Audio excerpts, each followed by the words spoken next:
খোদ রাজধানীর বুকে একটা স্পষ্ট ডাকাতি হয়ে যাচ্ছে। জনকণ্ঠ পত্রিকাটি দখল হয়ে গেছে, কিন্তু মজার ব্যাপার তেমন কোনো উচ্চবাচ্য নেই। সরকারও একরকম সায় দিয়েছে বলা যায়, এবং এটা এক ধরনের যৌথ প্রযোজনায় হয়েছে।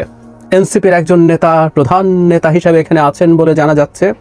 বিএনপির নেতা আছেন, যতদূর জানা যায় কোনো এক নেতা স্ত্রী আছেন, আমি রিপোর্টে যেভাবে দেখলাম, অনেকের লেখায় যেভাবে দেখলাম। জামায়াতের নেতা আছেন এবং ডিজিএফআই এর একজন অবসরপ্রাপ্ত কর্মকর্তা আছেন। মানে সব মিলিয়ে এই পত্রিকাটা দখল হলো, ডাকাতি হলো, মানে এক বিভৎস ব্যাপার। এবং উচ্চবাচ্য তেমন একটা নেই। আমাদের মেইন স্ট্রিমে কিন্তু নিউজটা এখনো আসেনি। তার মানে সংবাদপত্র আদতে কতটুকু স্বাধীন এই সরকারের সময়ে, সেই আলাপটাও আসলে নতুন করে করতে হবে। কেন তারা করছে না? কিসের ভয় তাদের? আমাদের প্রধান উপদেষ্টা প্রেস সেক্রেটারি যেমন বলেছিলেন, পত্রিকায় যারা যায় তারা মব না, তারা প্রেশার গ্রুপ। তার মানে কি পত্রিকারা এখন প্রেশার গ্রুপের ভয় করছে? কারণ এই জনকণ্ঠেও এই ধরনের মব তৈরির, মানে এখন তো এক নতুন মব বাংলাদেশ উদ্ভব হয়েছে। মবের সাথে একটা স্পন্টেনিয়াস হওয়ার ঘটনা আছে, কিন্তু না, এখানে পরিকল্পনা করে কিছু লোকজন দিয়ে মব তৈরি করা হয়। যাই হোক, অনেক কথাবার্তা লেখা হচ্ছে। আমি জনকণ্ঠের বর্তমানে যারা মালিক তাদের একজন, তার একটা বক্তব্য অনলাইনে ছড়িয়ে পড়েছে। সেখানে যা যা শুনলাম, মানে তো খুবই মর্মান্তিক ব্যাপার, খুবই মর্মান্তিক ব্যাপার। ইনফ্যাক্ট জনকণ্ঠের প্রিন্টার্স লাইন টাইন সব পাল্টে গেছে, সেখানে নতুন নতুন সব নাম আছে। আগে যারা ছিলেন তারা ফ্যাসিবাদের দোসর, এই আলাপ করে তাদেরকে বহিষ্কার করা হয়েছে এবং দখল করে ফেলা হয়েছে রীতিমতো একটা পত্রিকা। জনকণ্ঠ নিয়ে আমাদের দীর্ঘদিনের অভিযোগ আছে, এগুলো আদতে কোনো পত্রিকা ছিল না। জনকণ্ঠকে আমি পত্রিকা মনে করি না। শেখ হাসিনার গত 15 বছরে তারা যে ধরনের রোল প্লে করেছে, অনেক আগে আমরা যখন খুব ছোট, তখন জনকণ্ঠ একসময় আমার যতদূর মনে পড়ে কয়েকটা জেলা থেকে একসাথে প্রিন্ট হতো। ফলে দূরের জেলাগুলো আগে পত্রিকা বিকালে সন্ধ্যায় হয়ে যেতে জনকণ্ঠ সকালবেলায় পত্রিকা পাওয়া যেত। সো এরকম একটা ইউএসপি দিয়ে তারা বেশ বাজার পেয়েছিল এবং কিছু ভালো খবর টবর একসময় দিত। পরবর্তীতে এটা আওয়ামী লীগের নির্লজ্জ প্রোপাগান্ডা করা ছাড়া আর খুব বেশি কিছু করেছে বলে আমি মনে করি না। এবং এই পত্রিকার সেই অর্থে কোনো ক্রেডিবিলিটিও ছিল না। মানে এইসব পত্রিকার কোনো প্রভাব আদতে সমাজে ছিল কিনা আমার সন্দেহ আছে। যে ঢঙ্গে, যে ভাষায় তারা শেখ হাসিনার প্রোপাগান্ডা চালাতো। অভিযোগ আছে, সমালোচনা আছে, সেটা নিয়ে আমাদের কোনো না কোনো পদক্ষেপ নেওয়ারও আছে। কিন্তু এটা আমরা করতে পারি যে একটা ব্যক্তিগত সম্পত্তি এভাবে দখল করে ফেলবো আমরা?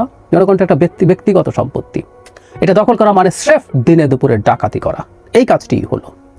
আমরা শেখ হাসিনা যাবার পর মিডিয়া এবং সাংবাদিকদের প্রতি কী ধরনের ব্যবস্থা নেওয়া হবে সেটার কথা বলতে গিয়ে আমরা দ্বিতীয় বিশ্বযুদ্ধোত্তর পরিস্থিতিতে জার্মানিতে পত্রিকার উপরে নেওয়া ব্যবস্থা, বা রুয়ান্ডান জেনোসাইডের পর ওখানে একটা রেডিওর বিরুদ্ধে ব্যবস্থা, এসবের আলাপ করি। কিন্তু একদিন হয়তো বিস্তারিত কথা বলবো। মানে ওই দুইটা জেনোসাইডের সাথে শেখ হাসিনা বাংলাদেশে যা করে গেছে, এটা তো জেনোসাইডই না, জাতিসংঘের সংজ্ঞা অনুযায়ী অন্তত জেনোসাইড না।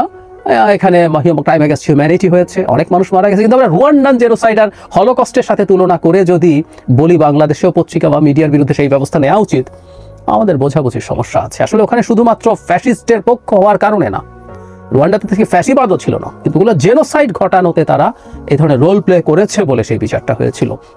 আমাদের দেশেও শেখ হাসিনাকে এসব করতে তারা ইন্সপায়ার করেছে, কিন্তু শেখ হাসিনা যা করেছে ওইটা স্কেল কোনোভাবে ওই দুটোর সাথে তুলনীয় নয়। শেখ হাসিনা বিভৎস ঘটনা ঘটিয়েছে, এতে কোনো সন্দেহ নেই, কিন্তু ওই দুটোর সাথে তুলনীয় নয়।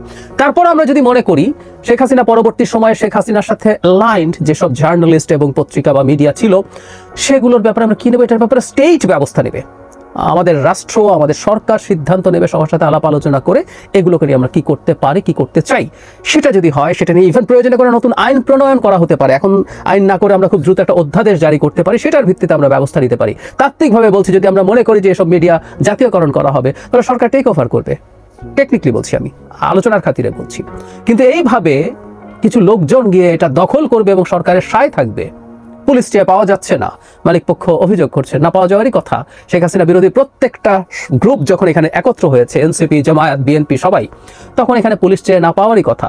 সরকারের দিক থেকে ন্যূনতম কোনো স্টেটমেন্টও নাই, পদক্ষেপ দূরেই থাকুক। একজন তথ্যমন্ত্রী আছেন, তথ্য উপদেষ্টা আছেন, ছাত্র উপদেষ্টা মাহফুজ আলম, অনেক কিছুতেই ষাট করে ফেসবুকে স্ট্যাটাস দিয়ে দেন, এখানে দিচ্ছেন না, অথচ এটা তার মন্ত্রণালয়ের অধীন। তিনি যদি এটাকে সঠিক মনে করেন, সঠিক বলে স্ট্যাটাস দিতে হবে, বা সরকারকেও বিবৃতি দিতে হবে যে না, এখানে সঠিক কাজ হয়েছে, তাই তারা কিছু করছেন না।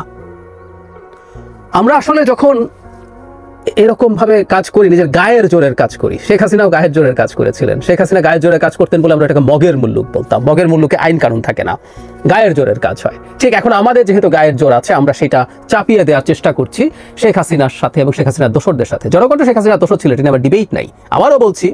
কিন্তু তাই বলে জনকণ্ঠের সাথে এই আচরণ করা কোনোভাবেই নেওয়া যায় না, কোনোভাবেই নেওয়া যায় না।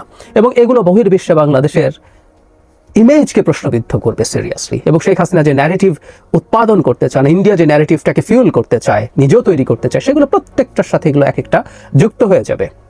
না হওয়ার কোনো কারণ নেই, হওয়া উচিত। এই মগের মুল্লুকের মতো কাজ এখানে কেন হবে, কেন হতে পারবে? আমরা তো শেখ হাসিনার বিরুদ্ধে এই কাজগুলো সবসময় সরব থেকেছি এসব কারণে। ধরে একটা মিডিয়া বন্ধ করে দেওয়া, দখল করে ফেলা, এগুলো শেখ হাসিনার সময়কার চর্চা ছিল। তখন এক ধরনের ট্যাগ ছিল, ও পাকিস্তানের দোসর, রাজাকারের দোসর, এখন ফ্যাসিবাদের দোসর বলে আমরা একই রকম কাজ করার চেষ্টা করছি। মুখে বলি, মুখে বলার বিরুদ্ধে আমরা প্রতিবাদ করি, কিন্তু এখানে আমরা কার্যকর ক্ষেত্রে এসে দেখি বাস্তবে একই রকম আচরণ হচ্ছে।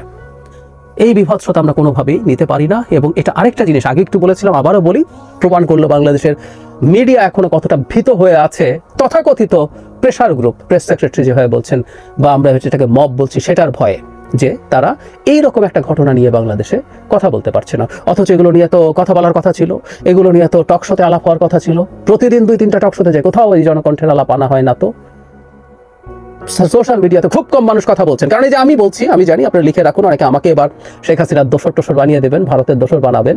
নতুন নতুন সব বিপ্লবী 24 সালে 5 আগস্টের পর থেকে দেখি, আর আমাদের লম্বা ট্র্যাক রেকর্ড আছে, দেখেছি আমরা এগুলো কি করেছি অনেকেই জানেন। কিন্তু এই যে ট্যাগ দিয়ে দেওয়া হবে, কারণ আমি বাংলাদেশকে শেখ হাসিনার পথে না যাওয়ার বিরুদ্ধে কথা বলছি বলে, এবং মনে হচ্ছে আমি আসলে জনকণ্ঠের কথা বলছি না, আমি জনকণ্ঠের অধিকারের কথা বলছি।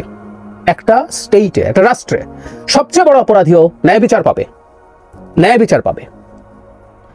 সেটা যদি না পায়, ওটা আসলে রাষ্ট্র হয়ে ওঠে না, ওটা মগের মুল্লুক হয়ে যায়। যার জোর আছে সে এটা করবে। একসময় শেখ হাসিনার জোর ছিল, আমরা মার খেয়েছি, এখন আমরা শক্তিশালী হয়ে উঠেছি শেখ হাসিনার পতনের পর। এবার আমরা বল প্রয়োগ করবো শেখ হাসিনা এবং তার অ্যালাইন লোকজনের সাথে।